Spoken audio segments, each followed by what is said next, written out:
KPK menahan mantan Kepala Bea Cukai Makassar, Andi Pramono, sejak Jumat sore.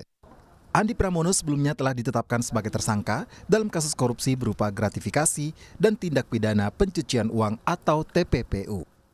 Dalam penyidikan KPK, terungkap bagaimana konstruksi perkara gratifikasi dan TPPU yang menjerat Andi Pramono.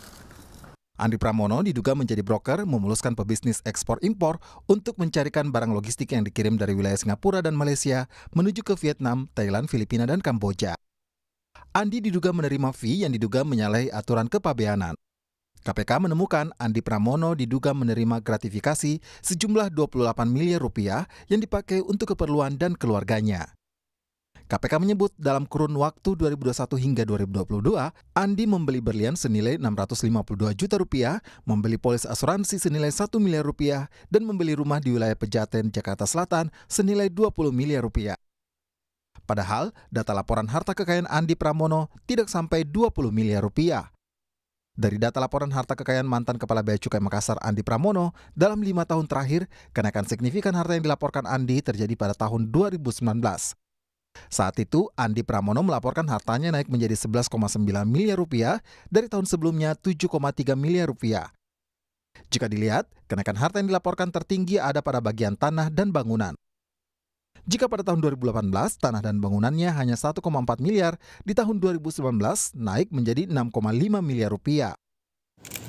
KPK juga menemukan akal-akalan yang digunakan Andi Pramono untuk menyembunyikan gratifikasi yang diterimanya dari pengusaha. Andi diduga memanfaatkan rekening mertuanya untuk menampung uang gratifikasi. Meski demikian, KPK tidak merinci besaran uang yang ditampung di rekening mertua Andi Pramono.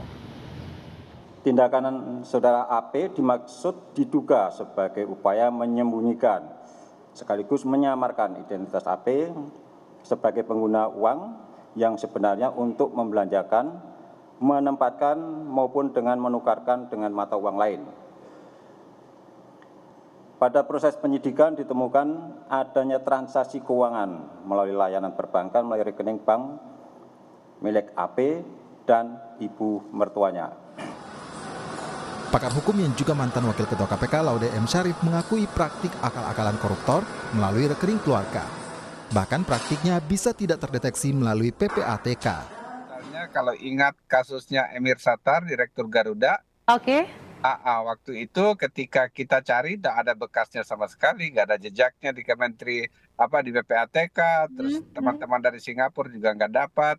Tapi suatu waktu dari perusahaan tertentu ada mengirim ke mertua beliau.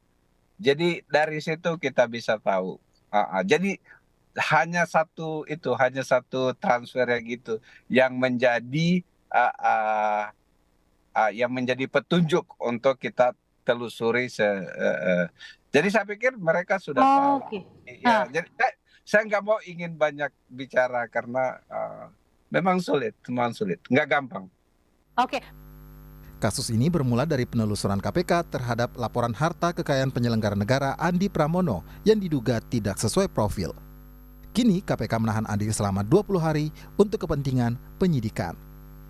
Tim Liputan, Kompas TV.